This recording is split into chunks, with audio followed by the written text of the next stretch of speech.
Thank you very much. On behalf of the entire HBHS campus, our students, our staff, and our parents, we want to welcome everyone here, and we're honored to be hosting this event. In particular, I'd also like to welcome our representatives from the Culinary Arts Academy at Weaver, who prepared the wonderful food we had this evening. Thank you so much to them and to their students. I'd also like to say thank you, and you'll see many of our students in their green uniforms from the Academy of Engineering and Green Technology who are taking part this evening. And as well, Mr. Adam Ney from CBIA, who really did a great job of helping to organize this event and put it together. So thank you very much, Adam. But this event is much more to our staff and our students than just a simple evening of people getting together at our school. As a National Academy Foundation, or NAF school, our model fully embraces college and career readiness. Our Project Lead the Way curriculum that students take in each of their first 4 years in high school is a very rigorous curriculum that provides them the skills they need to be fully ready for college and beyond. Our newly installed solar panels on the roof have allowed our students to develop capstone projects in their senior year in which they'll be able to take what they've learned in the classrooms and really apply it to the real world. And if you get a chance, upstairs by the public library, you'll see a glass case, and in that glass case is a TV monitor that monitors up to the minute everything that the solar panels are consuming, producing, and our students are going to be able to study and use that as they learn more about green technology.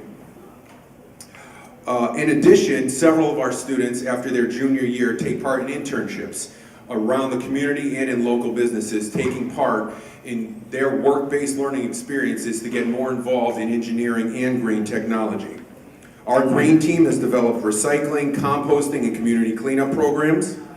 And as part of our commitment to the community, all students are required to perform 60 hours of community service to graduate. Much of those services are done to help promote a greener Hartford. Our students and staff work each day to enhance their knowledge and skills of engineering and green technology. In particular, our students are gaining the expertise they need to solve the problems of tomorrow. Through their coursework, extracurricular activities, capstone projects, community service, in everything they do in their internships and in each and every class, they have proven to be ready, willing, and able to be on the forefront of promoting sustainability in Hartford and beyond.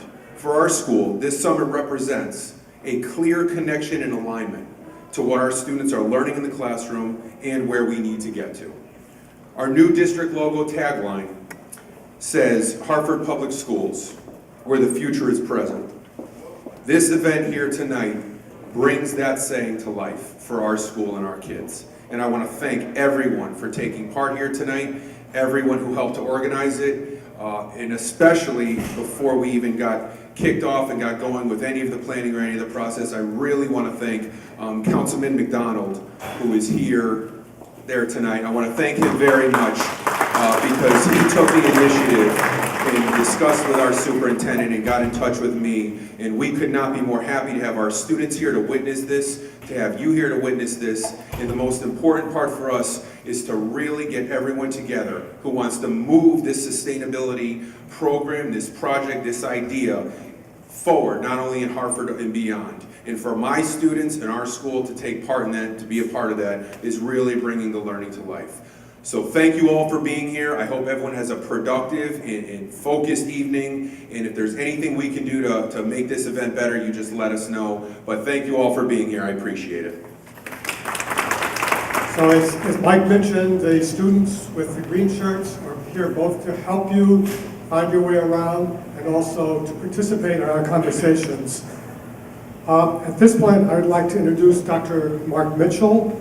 Dr. Mitchell is chair of the Cody Committee, or Commission, and has a distinguished career in public health and environmental justice.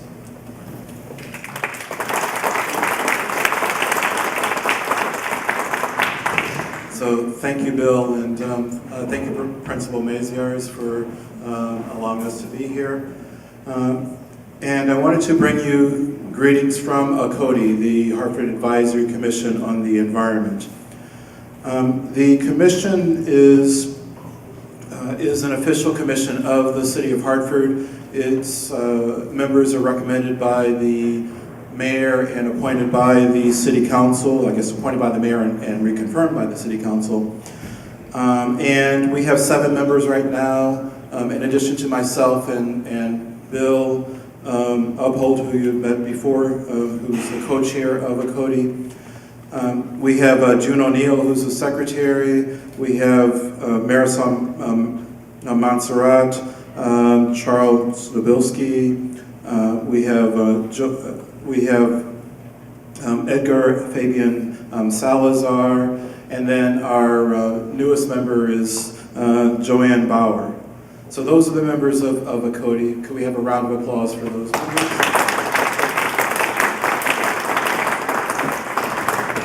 So they dedicate a lot of time and efforts to try to help to coordinate environmental issues for the city. Our mission is to advise the city on the environmental health, environmental quality, and environmental equity for the city of Hartford. We're also the official Clean Energy Committee for the city. And I wanted to talk a little bit about the mission for today, but I left a copy of it over there. Let's see. So if you could take out your programs and go to the inside cover.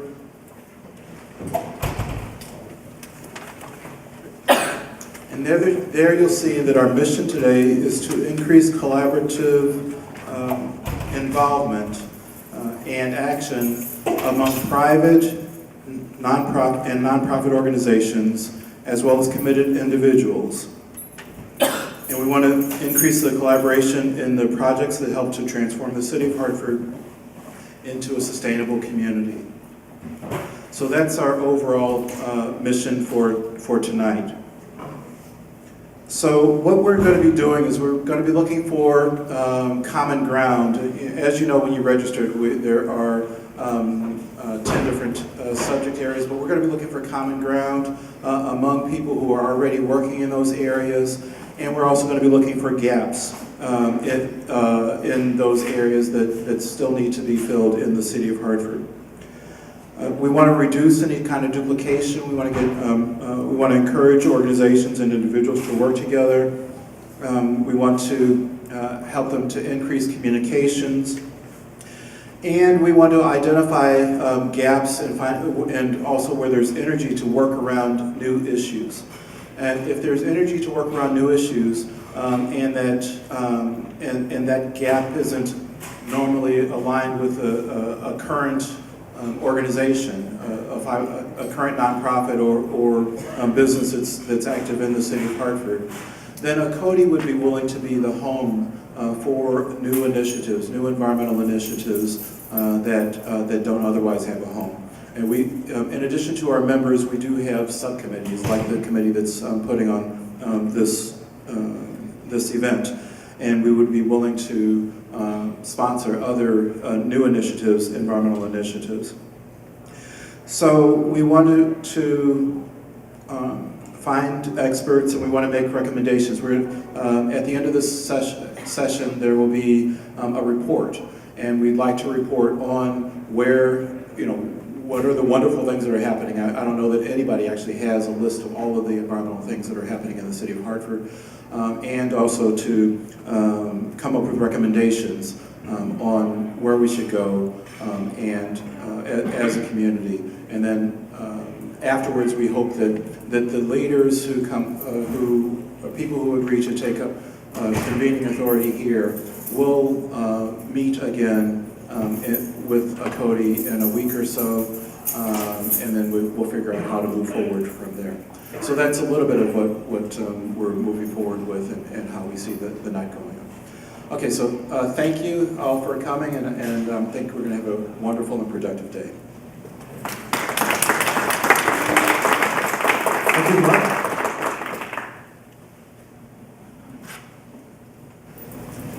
At this point, I also want to acknowledge David McDonald, Councilman David McDonald, who's been an active participant in our planning committee and has really helped move this whole effort forward.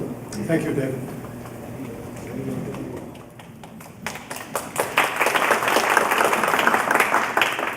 So although we've titled this as an environmental summit, we look at the summit more broadly rather than just being environmental and often use the term sustainability. I hope most of you have had a chance to look at this. This really explains what we mean by sustainability. I'm not going to really go through this right now. And we'll move ahead quickly. Each of you has been invited here tonight because someone thought that it was important that you be present here. And I'm really looking forward to an event that I expect will be fun, with all the conversations, productive, and these are due to the presence of all of you here who are already engaged. I also want to mention briefly a number of organizations that have made our event possible. I'm only going to be able to mention the ones who provided funding. Others are listed in your program.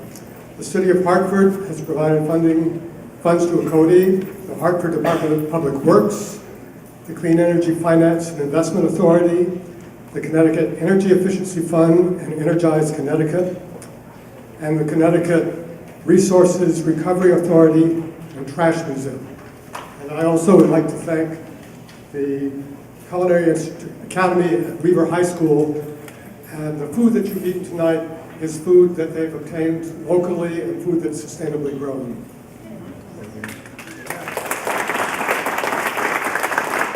So briefly, the schedule for our events for this evening is we're going to be moving next to a keynote by Gwendolyn Hall-Smith. Following that, we will meet in small groups to brainstorm things that we can do as a community to become more sustainable. And then we'll be coming back together for the last half hour to report back some of our ideas. And I'll say a little bit more about the process later. Now I'd like to introduce our speaker, Gwendolyn Hall-Smith. Gwendolyn resides in Vermont, and she's worked for over 25 years with municipal, regional, and state government in the United States and internationally to build sustainable communities. She is presently Director of Planning and Community Development for the City of Montpelier, Vermont, and Director of the Institute for Sustainable Communities, from which this statement up here comes. She has written several books and a workbook, and will have them for sale at the end of our evening. So, Gwendolyn. Thank you, Bill. And Mark and everybody else who made this evening possible. It's great to be here in Hartford again. He didn't mention that I grew up around here. I actually went to high school in West Hartford, coming back in a few weeks for my 35th reunion. Hard to believe. All high school, all, right? So he mentioned in his introduction that I'm the director of the Institute for Sustainable Communities, and George Hamilton might take some umbrage with that. I'm not. I worked there for several years. I am the director of Global Community Initiatives, which is an organization based in Montpelier and in Johannesburg, South Africa, that does work in the north and south on specific north and south issues around sustainable development. The Institute for Sustainable Communities was founded by Madeline Kunin when she stopped being the governor of Vermont and was invited to Bulgaria to witness the elections there after the wall came down. And she was inspired by the connection that they had then between the democratic movement in Eastern Europe and the environment, because it was Chernobyl and some of the environmental problems they were having there that led to a lot of the changes. So the Institute, and me included, worked there for many years trying to make that connection and make it stronger. But tonight I'm going to be talking about Hartford and how you create a sustainable city. It's exciting that Hartford's doing this. As Bill said, I've worked with a lot of cities, and I'm going to tell you a little bit about what some of the other cities have done, including Montpelier, along these lines. And I'm hoping that it'll give you some ideas for the gaps that Mark talked about that you might have here, and some of the ways that you can achieve synergy among the different groups that are working here in the city. So when you ask about what sustainability means, Bill gave you a good definition that I helped develop at the Institute for Sustainable Communities, but when I do work in cities, I tend to go back to the original definition, which came out of the Brundtland Commission in the 1980s, when the UN got all the economists and environmentalists together to try and figure out how we could have a stable and growing economy in the context of a finite planet. And they came up with this definition back then: development which meets the needs of the present without compromising the ability of future generations to meet their own needs. And I still find that this definition resonates in cities because cities do understand themselves as need satisfaction machines. That's what we're there for, that's what we spend our time doing. The natural step, which is another system for evaluating sustainability, also touches on this idea of human needs. When in their system condition number 4, they say, in order for a society to be sustainable, resources must be used fairly and efficiently in order to meet basic human needs globally. So again, this idea of sustainability and human needs comes back. Now, when I started looking at it and thinking about how cities could organize their planning and implementation around these needs, I came up with this fundamental system that's at work in cities. We have our needs, and the needs encompass more than just our basic needs for food and clothing and shelter, don't they? I mean, that's not really what drives us to do our work every day. We have social needs, we have needs for equity and a voice in our own destiny, we have economic and material needs. So all of these needs that we have drive action that we take to meet them. Now, the action that we take is culturally embedded. The action that you take here in Hartford to meet your need for housing is quite different than the action they take in South Africa, where people are building houses out of found materials in informal settlements. The action, in turn, is influenced by the capacity of the community to meet those needs. So here in Hartford, you have housing programs, you have public housing, there's private housing, there's lots of different options. One of the ways we looked for gaps in housing in the Burlington study when I did that was thinking in terms of a housing 10-year ladder from homelessness up to home ownership and trying to make sure that there were housing options at each of those rungs. But in South Africa, again, you find a piece of land that you won't get arrested for building on, and you find some corrugated steel and cardboard and you put a hut together. So the capacity in turn is influenced by the regenerative quality of whatever that system is that you're in. The easiest way to explain this, I think, is using the example of a forest. If you're harvesting a forest for wood faster than it naturally regenerates itself, you're doing it in an unsustainable way. But those same conditions apply to all of the different human systems that we develop in our cities. So you need to understand the regenerative capacity of the city as well as the capacity, because all of that, of course, has influence on your ability to take action in the future. So city sustainability boils down at the very fundamental level to this simple system. Now, these different categories of human needs are also important for thinking about how we become a more sustainable city. Again, it's not just the material needs that we have that cities help us meet. It's a number of different needs, and we need to think through very thoroughly what all of those mean for our sustainability planning. And one of the systems is what I call social and human development, the outcome of which, when you have a sustainable city, is health and well-being. It's a good goal.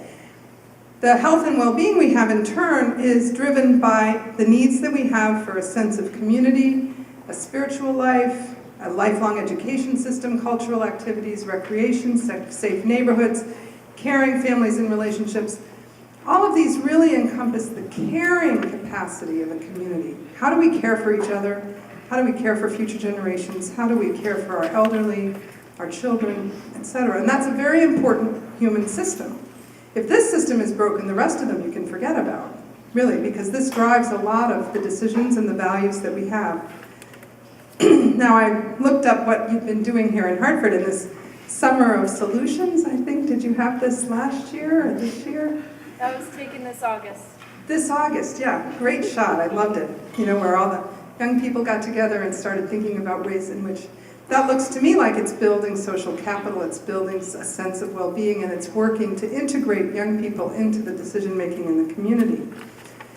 If you think about all those things I just had on the list, though, they're really what gets us up in the morning. You know, you might have a great recycling program in town, but it's not going to get you out of bed in the morning. You know, it's going to be your relationships and your cultural activities, the rich and vibrant life that your city has. That's what makes you happy, right? Now, I use this thing because all of our city planning tends to be organized around some presumption that it's money and material things that make us happy. And so I like this slide. It says, if you can't read the fine print, his few friends had told him he could never buy it, but Mr. Crawley surmised that they just didn't know where the store was. Right? It's funny, I used this slide at a talk up in Vermont one time, and a lady was inspired to actually open a happiness store. I kid you not, it's in Maple Corner, Vermont. You can visit it if you come up to Vermont. She's like, I love that slide. So now there's a happiness store in Calais, Vermont. But anyway, economics and livelihoods, another very important system that we spend a lot of time thinking about, but we don't often think about how the economy meets our real needs. And what are our economic needs? You know, we tend to think of the economy as something we have to bend over backwards to help, rather than thinking of it as a tool to help us. So we have a need for economic security. Some of the needs that have been identified in other cities I've worked in this area include a vibrant downtown, sustainability, having meaningful work and income security, and equitable wealth creation. Now, for those of you who don't know a lot about wealth creation, I happen to have just written a book about it, and it's going to be for sale here, called Creating Wealth. And it's all about how local communities can mobilize different types of economic tools to create new wealth. Here in Hartford, I tried to find some of the efforts that you had underway that seemed to fall into this category, making your downtown a really vibrant and vital place, looking at how to engage the cultural sector in your economy, which is, of course, the leading sector in in economic employment right now in this country. It's not manufacturing anymore. The creative economy surpassed manufacturing back in the 1990s here for a number of jobs. So this is a really important part of what your city is doing.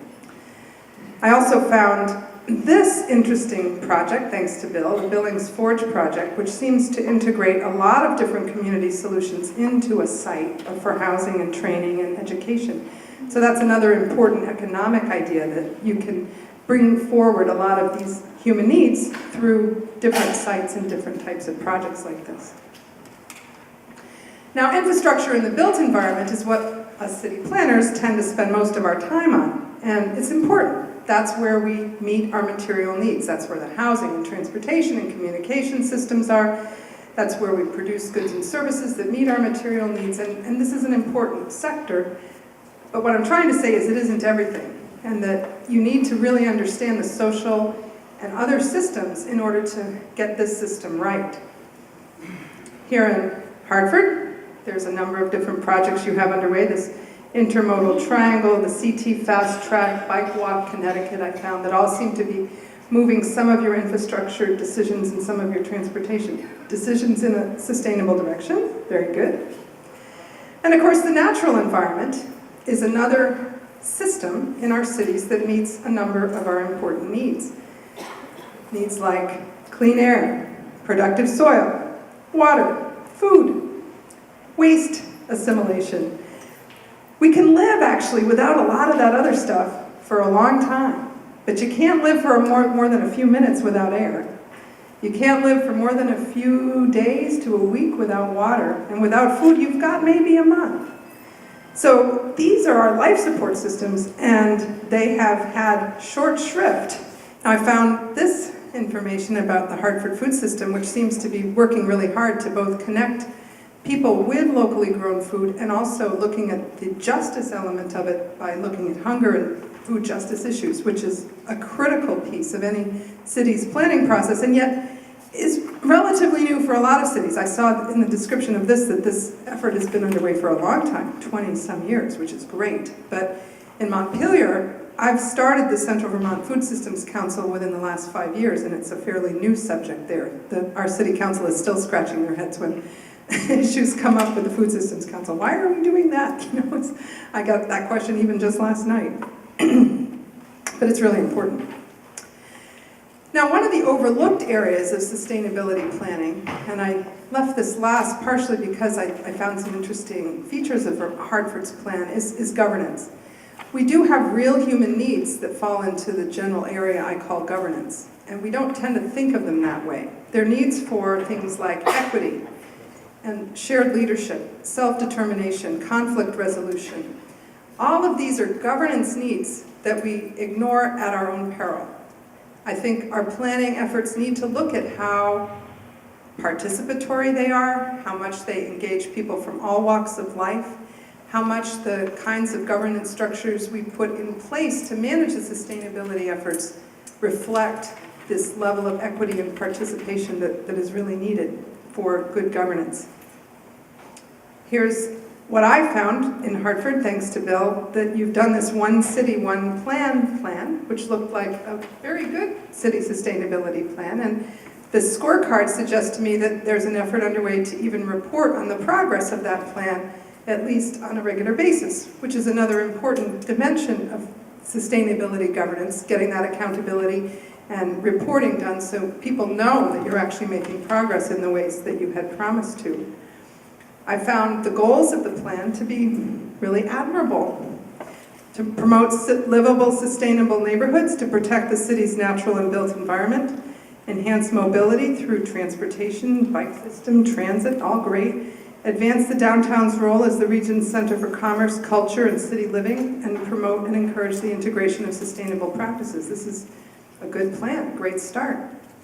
Now, from the list I just gave you, does anybody notice any gaps in what might be considered a comprehensive plan for sustainability, looking at these goals?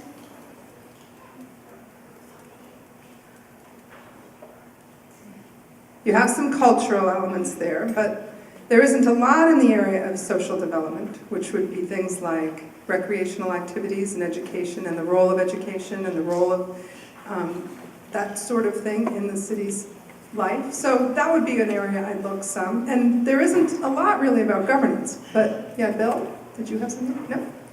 But it's a great plan. I think moving forward with it is a fantastic idea.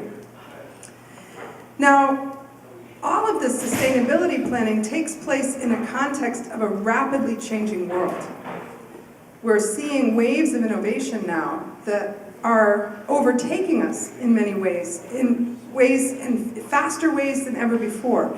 This chart represents all of the different waves of innovation that have driven our economy since the days that the Europeans first came over and settled the United States. From the first wave where we had iron and water power and manufacturing and textiles, to the second wave of steam power, railroads, steel, and cotton. The third wave was electricity and chemicals and the internal combustion engine early in the last century. The fourth, and this is where we all come in, or at least folks my age, petrochemicals, electronics, aviation, and space. How many people here remember Tang? And how cool we thought it was when we were kids, right? Because the astronauts ate it, you know? Great marketing tool for a silly, sugary product that they were feeding us kids when we were younger. But that was that wave of innovation. The fifth wave, major wave that has driven a lot of our economy, is the digital revolution. Digital networks, biotechnology, software, and information. And now we're moving into the sixth wave, which is all of the things that are addressing some of the challenges that we're facing right now. Energy efficiency, radical resource reduction. We are starting to recognize that 6 billion people don't live on the planet in the same way as 1 billion did 100 years ago. And we need to figure out how to do what we're doing with a lot fewer resources. Used to be, nature was abundant and people were scarce. Now it's the opposite. People are abundant, nature is scarce. And that requires a completely different mindset, a completely different economy. So, the sustainability, radical resource productivity, whole system design, biomimicry, all of those technologies are what is going to be driving the economy in the sixth wave. Now, if you think about all those waves, who were the people that benefited from them? Who made money in the fourth and fifth and third wave? Who? Don't be shy. Like, who made money with the digital networks? We even know his name, right? Bill Gates. Was he one of the first people in that economy? Yeah, I mean, he was an early adopter. He got out there, he's made investments early, and he has reaped the benefits ever since. So you can see yourselves as sustainability pioneers, if you can get in there early and start to make these technologies work well for your city, you're going to be ahead of the game, and the city will be ahead of the game a long time in the future. Now, this rapid change that we're experiencing also demands a different attitude toward how you move forward as a city. Used to be, things didn't change very fast, and so you had lots of time to use sort of normal incremental learning to find out what you needed to know to get to the next phase. In a planning exercise, that might be looking at last time 5-year plan and making a few tweaks and changing it to the next one. That doesn't really work anymore because we're in this period of rapid change. We're about to see a almost November hurricane come through, right? When's the last time you remember that happening? And last year, okay. Well, that was a snowstorm. I was down here. Anyway, so it's another kind of learning that we need to have, even to go through periods of rapid change. It's adaptive transformational learning. So the current paradigm we're using in cities is planning our way to the future, and the new paradigm I'm talking about is how to learn our way into the future, and that's a different exercise than it has been in the past. Planning the way to the future, this is something we are all used to. It's risk management, it's looking at the old plans, it's adapting them for the new ways, it's a culture of experts. You bring in consultants to do that kind of plan. You make decisions in silos. You focus on infrastructure and land use. All of this characterizes traditional city planning efforts for the last 50 to 100 years.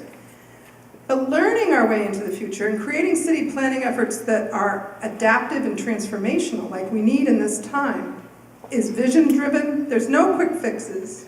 You have to have integrated decisions and integrated solutions that are different than what you've had before. You need to move from a mindset of problem solving to building assets, because the solutions to the problems that you're facing aren't necessarily going to work the way they used to.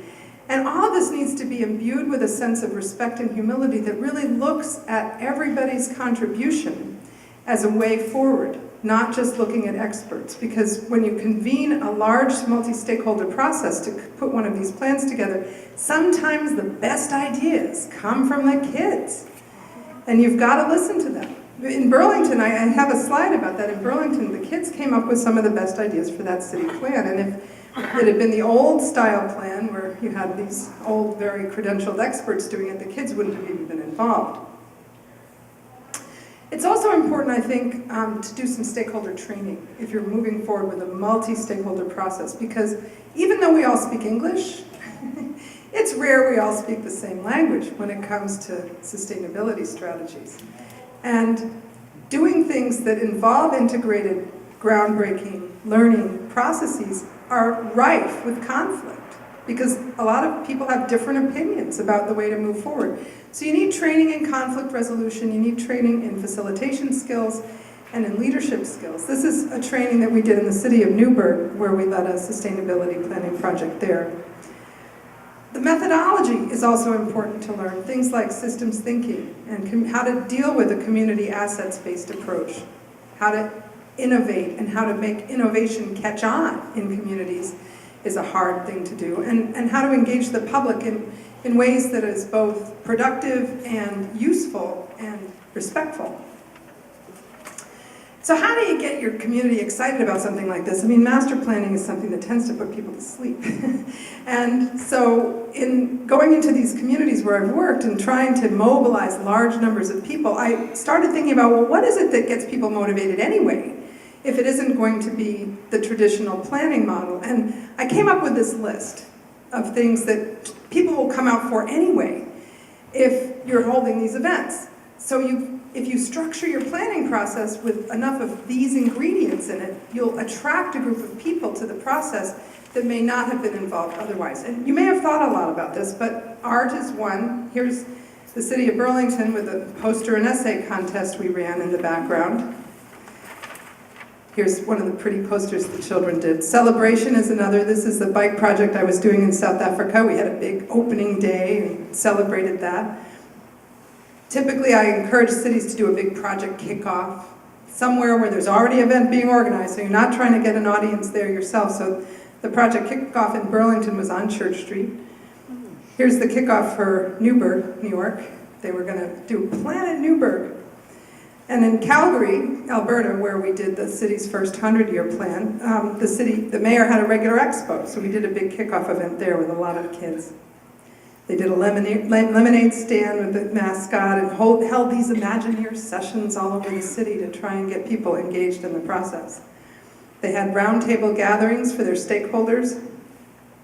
And humor was another one. Humor is an important element of city planning. A lot of the sustainability lingo can get kind of heavy and depressing at times, climate change and economic collapse and the things that you hear people talking about it is not a good way to attract people to a planning process. So I try to lighten it up a bit. Here in Newburgh, this was sort of funny. You can't read the fine print, but this t-shirt design was produced by the local funeral home. And so people saw this sign and they said, maybe that means plant at Newburgh. And in Calgary, they hijacked some movie themes to show what they were going to be doing with their Imagine Calgary project. Spirit, another thing that brings people out. I always will try to go around and talk to all the churches and synagogues and mosques and faith and wisdom gatherings in the community if I'm trying to get people mobilized to participate in a sustainability project. And it's really all about people caring for their children and caring for their grandchildren. One of the things I've noticed in all the projects that I've done is it doesn't matter your political stripe. If you ask people from all walks of life what kind of life they want for their grandchildren, the answers are always the same. They always want them to have a good education. They want them to have a healthy place to live. They want them to have good and caring relationships. They want them to have a voice in their own destiny. So what people want for future generations is all the same. So if you can mobilize people on the basis of a longer-term vision that really talks about future generations, you'll be ahead of the game. Challenge is another thing people come out for. Here's a solar car race and dragon boat racers in Calgary. Oops, wrong direction. Contests, helpful to get people engaged. We brought people from all over the city out in Burlington. This is a contest we held in Nizhny Tagil, way out in the Ural Mountains of Russia, where children were inspired and excited about creating an environmental map for their city, and it made people there more aware of the environmental problems they were facing. Youth involvement, another critical piece of any sustainability plan, and get press coverage for it so that people are motivated and mobilized around getting young people involved. All of these techniques I'm sure you're familiar with in terms of the way in which to go about getting people involved. I'll just talk for a minute, I'm almost done, about what we've done in Montpelier over the last 5 years. We've done a 100-year plan for the city called Envision Montpelier, and it involved a stakeholder process, just like I've described, where we did stakeholder training and got hundreds of people from all throughout the city involved in creating a vision for the future for the city.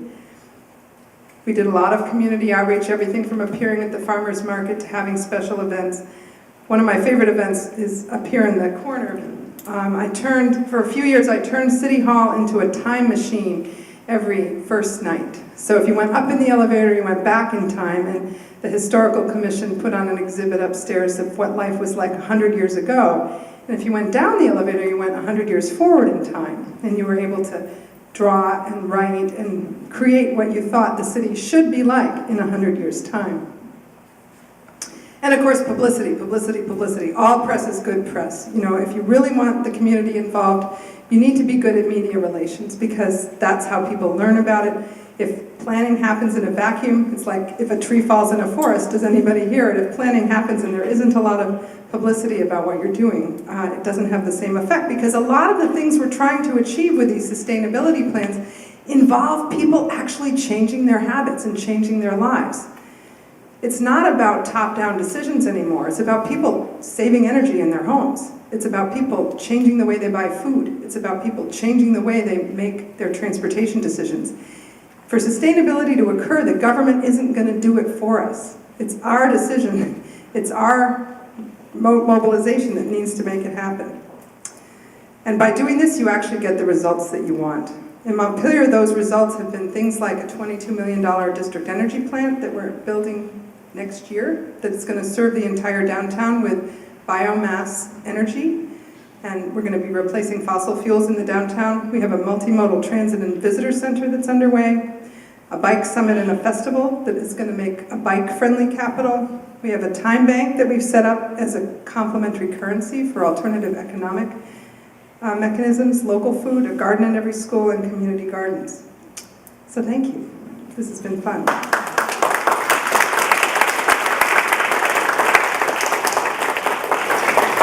Gwen is going to be here through the duration of the program, and we'll be selling her books at the end, and I'm sure there'll be other times you can talk with her. So right now, I've titled this section, Beginning Our Work Tonight. And we're really ready for you to begin your work, and it should be fun work. The Planning Committee has identified 10 broad areas of concerns, and each of the 10 tables that were to your right as you came in here are labeled with one of those areas. And we'll be spending the next 60 minutes at those tables. Your name tags list the 2 areas that you indicated were of interest to you when you registered, and we've organized the evening so that you will have an opportunity to spend 30 minutes at each of 2 tables. We encourage but don't require that you visit a different table for the second 30-minute section. The tables will be staffed by 2 volunteers, a facilitator and a recorder. And at the tables, you will collectively come up with a list of possible collaborative projects that can be carried out at this point in time, largely by individuals and nonprofit organizations, projects which are looking to the future and to building towards the things that we need in the future.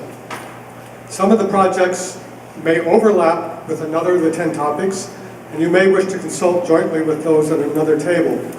And what you'll be asked to do is to come up with the projects, to prioritize the projects, and then to think about whether you're willing to commit to further work on one or more projects. And then at the end of our session, we'll be having a report back session led by David McDonald, where you can report back the top projects in your topic area during the last half-hour wrap-up session. Your group should watch the time to make sure that you complete your task on schedule. And I should add that the table discussion process is in a sense an experiment for us. And we want both to keep the number of individuals at each table around 10 maximum so we can have good discussion. At the same time, we want to provide an opportunity for everyone to participate in the topics of their choice. And when you go to the first table, if it's oversubscribed or too crowded, consider going to another table for the first session and then going back to that table for the second session. Also remember that tonight is just the first step in this process, and that we expect that there will be subsequent meetings to follow through on the ideas that arise tonight. So at this point, I invite you to find the table that you would like to participate in the discussion, and we'll give you some warnings about it. And I just heard about your school, your solar panels. Yeah. We have solar panels, but we don't know anything about them because they're part of the design of our school. I would love your students from your school to come and tell us what you know about solar panels, about our Oh, own. that's really cool. Like I set up like some sort of like peer-to-peer presentation system where students are going out and maybe they take ownership of what Yes, and just topic they want to teach carry it about. one step further. I mean, you can teach us about solar panels. We really don't know. I don't know. And we have state-of-the-art composting. We're just kind of developing, but I'd love to take my 4th graders and say, we need to put together a presentation for high school kids. We're going to tell them about composting. What are they going to want to know? What questions are they going to ask? How are you going to answer? The fear is that because when fracking occurs, there's no evidence just yet to talk about, all of what could potentially occur, what the repercussions of that could potentially be. And so tracking the water tables is actually something that they're creating. The Fairfield Avenue actually goes over here, and and Zion actually just continues this way. And so if we closed off these 2 parts of the street here, then you could expand Rocky Ridge Park to that area and expand Highland over into this area. Actually expanding the parks. What do you do with the Vietnam Memorial and the Well, that would still be part of the park. It would just stay part of the park. It'd actually make it more accessible. Right now, you're taking your life in your own hands sometimes to try crossing those streets. You know? It would be doable stuff, you know, not necessarily like getting I'm going to carry the walking school bus. the walking school bus down. I like that idea. I've seen it in other cities and it works great. It's easy. Well, not easy. Doable. Doable. Okay. What else? Who would like to go first? Okay, come on up. Of course. Name your group and name very briefly the two most exciting ideas that your group came up with that you're going to be working on as a group. We were told we got 3. So, sorry. We were with the Energy Efficiency Group. I'm sorry you didn't get to join us. You really missed out. So we came up with a few ideas, and all of our members have participated. I've agreed to participate a little bit further, either email or whatnot. They didn't realize that. Our first one was we want to do a school challenge in the city of Hartford and start with educating the students, teaching some behavioral changes, and then having them go out into the community, promoting energy efficiency programs. And whichever school after a year has had the highest rate of success would then get some relative and appropriate energy efficiency reward to be determined at that time. So that was our first one. Our second recommendation or idea that our group was really passionate about was coming up with models, either home demonstrations, sort of, hey buddy, come on over and have a tour of my house. I've had the energy efficiency audit done and see what it's done for me. And look at what my electric bill was, and look at what it is now.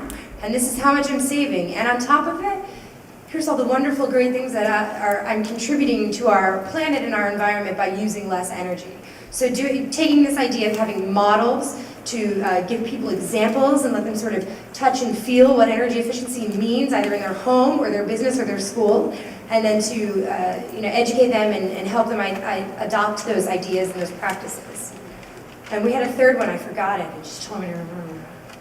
Okay, well that's 2. So that was it. Thank you. Thank you very much. Great work.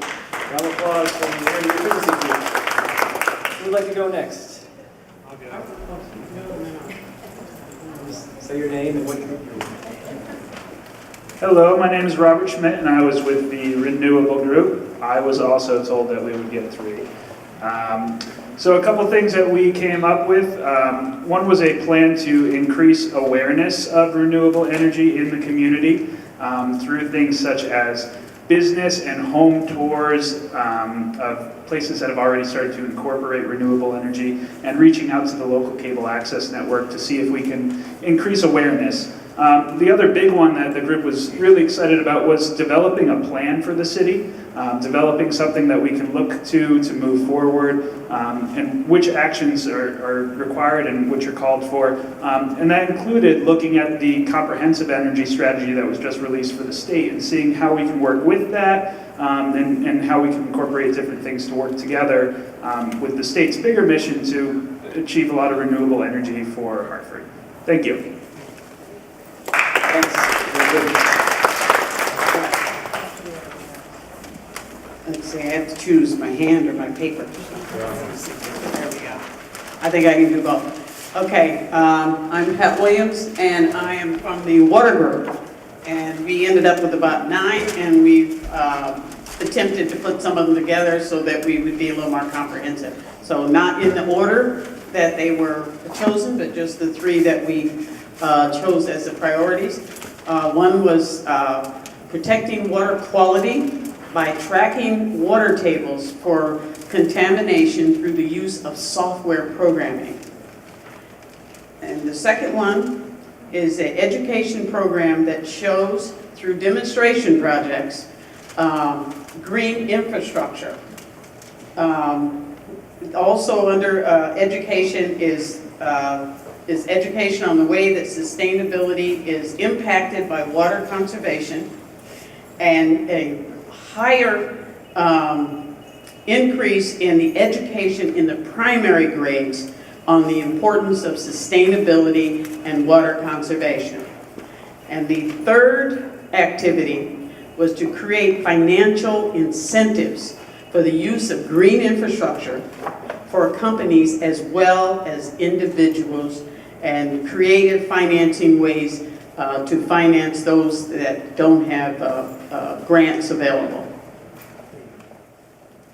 Thank you, Beth. Good job. Who's next?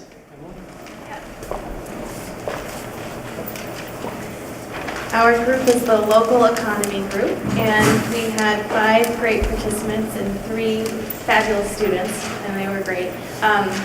The first and foremost bottom line for the local economy was to bring more people downtown, to have more of a 24-hour population downtown, and to make it a really vibrant place. So there are 2 ideas for projects underneath that concept. The first one is creating partnerships between the technology students here at the academy or other kind of students or businesses working in green technology, and then also utility companies. And I think that they were inspired by what Gwendolyn said about art in the city, because they said it would be very interesting to have those partnerships and have light shows on all the buildings in downtown, kind of a public art project. So bringing in the utility companies and the students to work together to generate that kind of project. The second thing under Bring More People Downtown was possibly asking the museums to partner with restaurants, or restaurants to partner with different museums to have kind of specials together, so that, you know, if you come downtown and eat here, go to the museum for a certain discount or vice versa. So that was another partnership idea.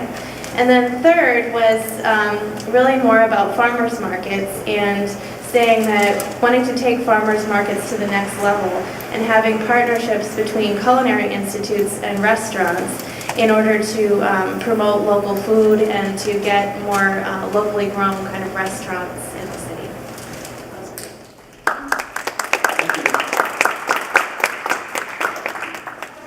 You do that so well. Okay. I'm Martha Page, and I hosted or facilitated a wonderful group of people in both sessions on food and urban agriculture. And we came up with a ton of ideas that I am assured that we're not going to lose any of them, but the top 3 vote getters were urban revitalization through urban agriculture. So being very purposeful about treating urban agriculture as a way to revitalize the city and engaging many more community members. And you can do this in a number of ways through community gardens. We talked pretty much at length about that. There was a lot of support for the idea of overall better access to healthy food within the city through small retailers, farmers markets, other ways of accessing local healthy food. And then the third top vote getter was a cooperative livestock program. Lots of people in the city might want to, for instance, do chickens, but you can't necessarily do them on your patio, you know, on your second floor apartment. But having some sort of cooperative livestock arrangements in the city would be a great idea. Excellent. Thank you. Who's next? Hi, I'm Carrie Eichel, and I facilitated Engaging Youth, and we had, again, awesome sessions for 2 people, two groups, more than 2 people. And we had some, phenomenal ideas. The one I think that had the most fire behind it was the idea of doing peer-to-peer presentations within the high schools.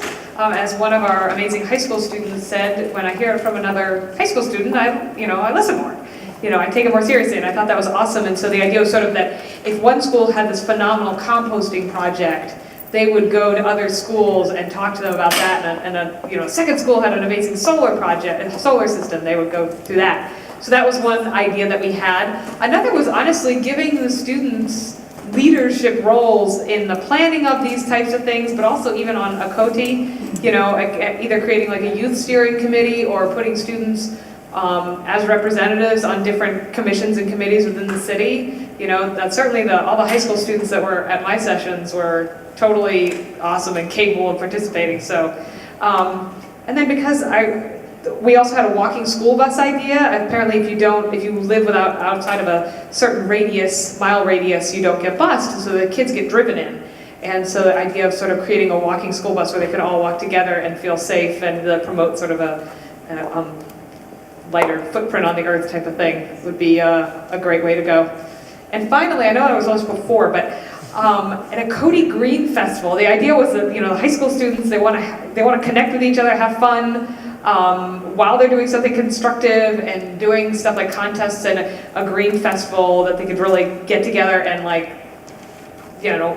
blow it out of the water would be awesome. Right? So if anyone looking for sponsorship opportunities, I think you got it.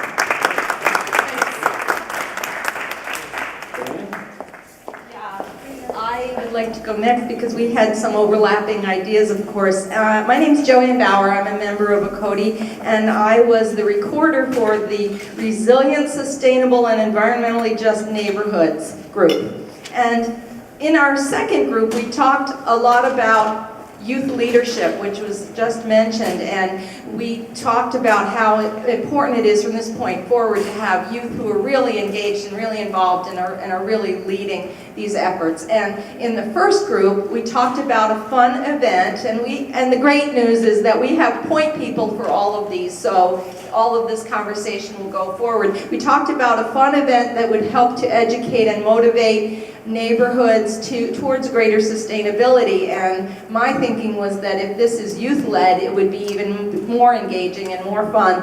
That was one of our ideas.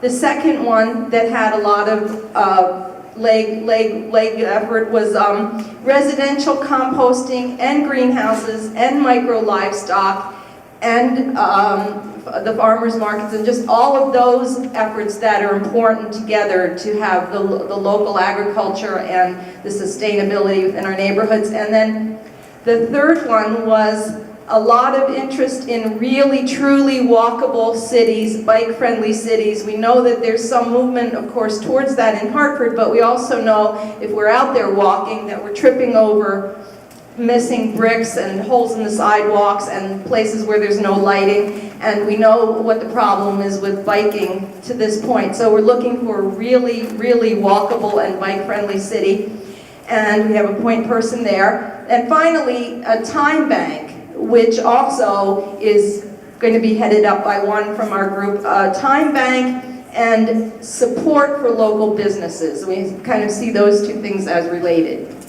Thank you.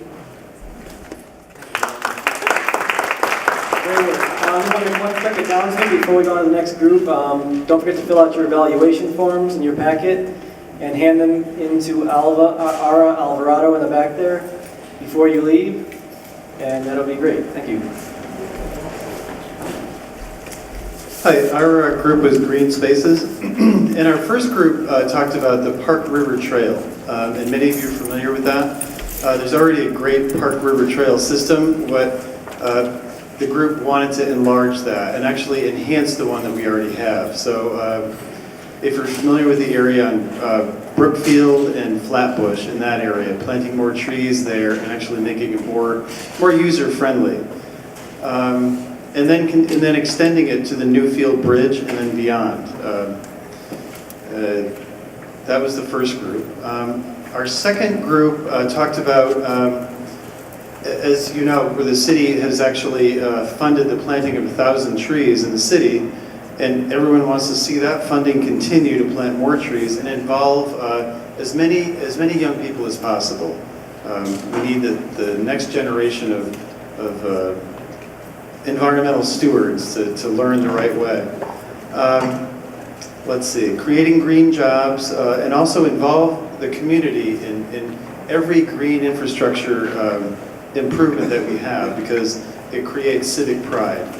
The next group had an excellent project that we planned, and that was the Fairfield Avenue traffic island, actually rerouting Fairfield Avenue by the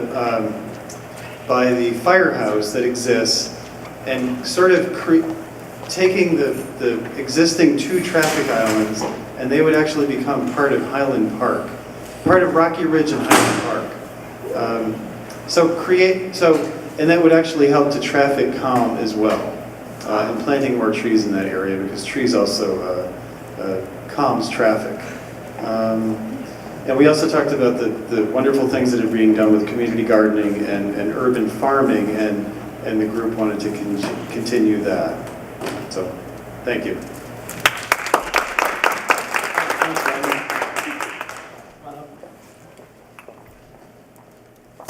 Hi, I had recycling and reducing waste, and I had two completely different groups. The first group was a business-oriented group, and so they recommended getting haulers, businesses, and multifamily landlords together in workshops and offer financial incentives to the businesses that demonstrate good recycling and reducing waste programs.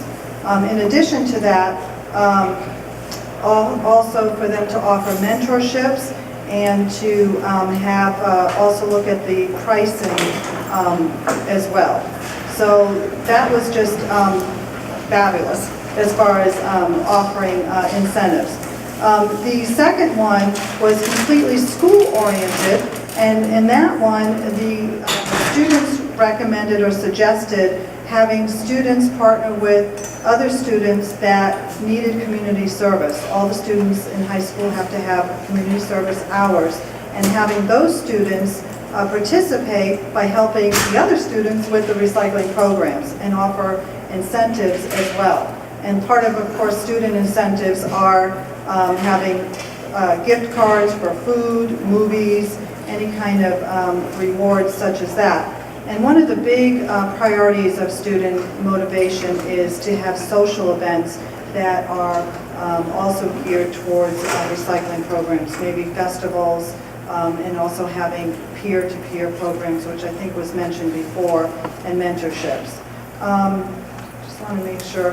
And then one of the other things I thought was important to mention is scrap art fundraisers and exchange of information. I think someone had already mentioned about Mary Hooker having a great compost program. This school here, the technology school and the science academy, having a wonderful recycling program, and also the solar panel, so have some sort of exchange among students. Thank you.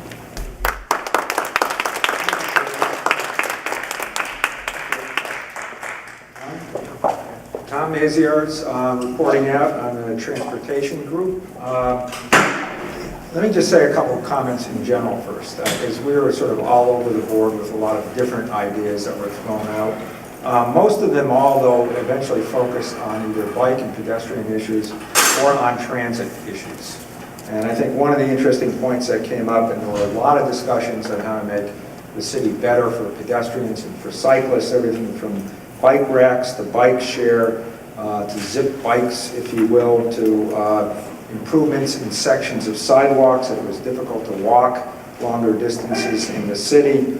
You run into a lot of infrastructure problems, but that whatever would be done in terms of improving the infrastructure for cyclists and pedestrians would also lend help or support to the more sustainable neighborhoods, making the neighborhoods of the city more livable, more attractive, because they're going to be easier to walk.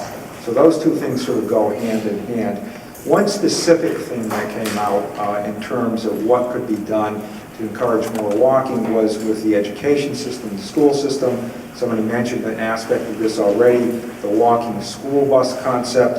I think we talked about it in a little bit more general form, concept of taking a single school as a pilot, trying to promote more walking programs for the students there, that maybe that could be made even more effective if in fact it were tied to a green schools initiative as part of a broader sustainable schools initiative.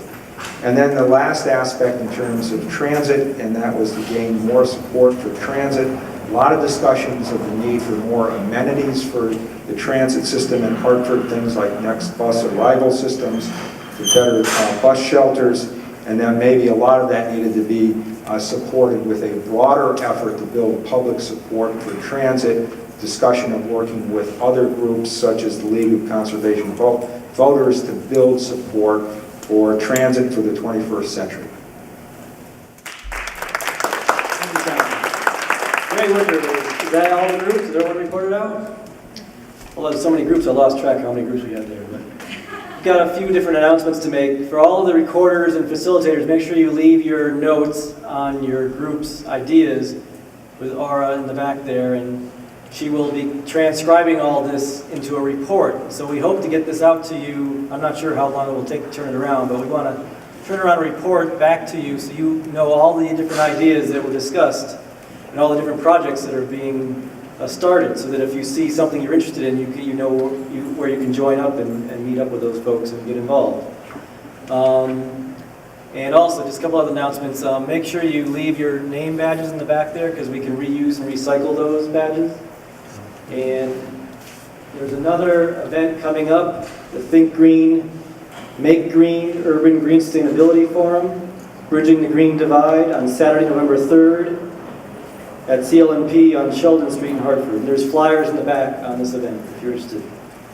Coming to learn how to create green jobs, and green provides new career paths, and green creates new businesses, green reduces energy prices, green protects the environment. So that's the theme of that event. And I just want to say that I think this is tremendous what we've done here tonight. Give yourselves all a big round of applause.